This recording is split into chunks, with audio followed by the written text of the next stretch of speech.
सभी को राम राम। अगर आप देखेंगे तो Nifty bank last particular Friday overbought है। बट द थिंग इज़ कि ये अपडेट निफ्टी बैंक के लिए बहुत ही ख़राब है बिकॉज इट इज़ को related with all the banks and currency. और आपको पता है कि जब करेंसी एंड बैंक्स इन्वॉल्व होते हैं किसी भी इंफॉर्मेशन में तो वो अपकमिंग वीक के लिए देखिएगा बहुत ही ख़राब इन्फॉर्मेशन होती है, specially for the Nifty bank. तो इसीलिए मैं यहाँ पे आपको बता रहा हूँ कि निफ्टी बैंक के लिए बहुत ख़राब अपडेट है। तो इसलिए वीडियो को अंत तक देखिएगा, एक एक टॉपिक को यहाँ पे डिस्कस करेंगे और हर चीज़ आपको बताने की कोशिश करेंगे, क्योंकि जितना ज़्यादा देखिएगा फॉरेक्स हमारा कम होगा उतना डाउन देखने को मिलेगा आपको एफआईआई की सेलिंग में, होल्डिंग में। एंड द थिंग इज़ कि एफआईआई अगले हफ्ते भी बैंकिंग स्टॉक्स को ज़्यादा डंप करेंगे, क्योंकि यहाँ पे इन्फॉर्मेशन ही ऐसी है और इन्फॉर्मेशन इज़ को रिलेटेड विद, मैंने आपसे फिर से कहा, करेंसी से रिलेटेड है।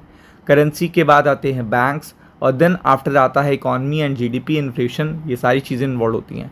तो फॉरेक्स रिजर्व का डेटा जो आपको पता है फ्राइडे इवनिंग को देखने को मिलता है, मतलब लाइव मार्केट में नहीं आता ये, तो वहाँ से डेटा आया है और इस बार बिग लॉस आपको देखने को मिला है। मतलब अगर आप देखोगे तो अच्छा खासा किटी में देखिएगा जो ऑल टाइम हाई है वो है 728 बिलियन डॉलर, जो कि आपको पता है कि बहुत टाइम देखिएगा नहीं लगा था इस पर्टिकुलर हाई तक पहुंचने में। बट द थिंग इज कि उतनी तेजी से वहां से गिर गए। तो जब भी देखिएगा वीकली डेटा में फॉरेक्स गिर के आता है, फॉरेक्स कंटिन्यू फॉल होता है, तो उसे बहुत ही खराब माना जाता है निफ्टी बैंक के लिए। इट मीन्स उसके बाद भी क्या होता है, आपकी करेंसी पे बहुत बुरा असर पड़ता है। तो मंडे अगर करेंसी गिरेगी तो इसका मतलब ऑब्वियस है कि निफ्टी बैंक गिरेगा।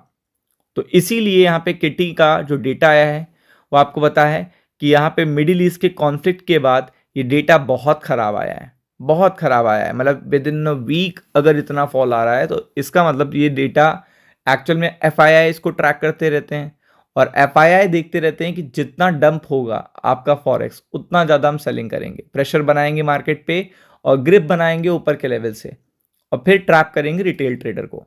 तो सेम चीज़ यहाँ पे देखने को मिल रहा है। ड्रॉप हुआ है रुपये में, अभी कंटिन्यू ड्रॉप हो रहा है। ये ना सोचिएगा कि इस हफ्ते ड्रॉप नहीं हुआ है, इस हफ्ते अपने नया all time high 96 and 97 approx लगभग आपने देखा है।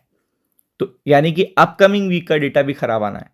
ये तो पिछला हफ्ता हमारा देखिएगा 93, 92, 95, 4 चला गया था, उसका डेटा आया है जिसमें कि हैवी लॉस हुआ है। तो हैवी लॉस आप देख सकते हो 8 बिलियन डॉलर का हुआ है। कितना? 8 बिलियन डॉलर। यानी कि इस बार जो हमारे फॉरेक्स गिरे हैं वो डेटा है 8 बिलियन डॉलर का ड्रॉप आया है, आप देख सकते हो सामने। और ये जो अपडेट आया है वो रिजर्व बैंक ऑफ इंडिया से आया है, फ्राइडे को आया है, शाम को आया है। और अगर आप देखेंगे तो लास्ट वीक अगर आप देखेंगे तो जंप देखने को मिला था, तो वो सिनेरियो बिल्कुल चेंज हो चुका है कि जो जंप देखने को मिला था उससे भी ज़्यादा बड़ा फॉल देखने को मिला है। मतलब उससे ज़्यादा गिरा हुआ है जो हमारी करेंसी।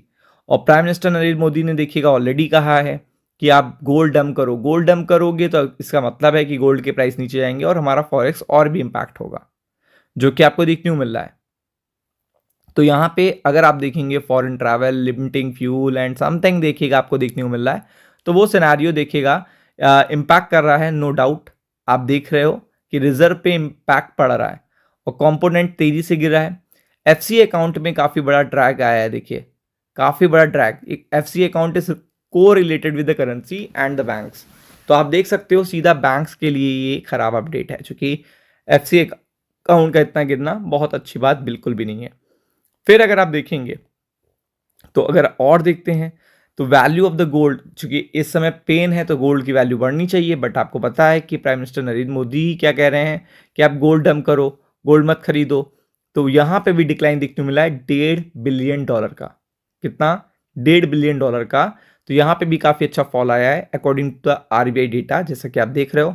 फिर इसके बाद आता है पेपर गोल्ड, एसडीआर जिसको कहते हैं, स्पेशल ड्रॉइंग राइट्स। तो ये भी डाउन हुए हैं, ये देखिएगा 49 मिलियन डॉलर। और इनके साथ ओवरऑल इम्पैक्ट पड़ता है जो हमारी आईएमएफ में पोजीशन है, और आईएमएफ आपको पता है सब everything is related with the fund.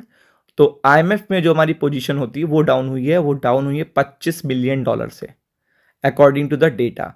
तो आप समझ सकते हो कि ये जो पर्टिकुलर सेटबैक है ये ओवर बॉट निफ्टी बैंक के लिए बहुत ही बड़ा सेटबैक है मंडे के लिए, तो be prepared for it. Ram Ram.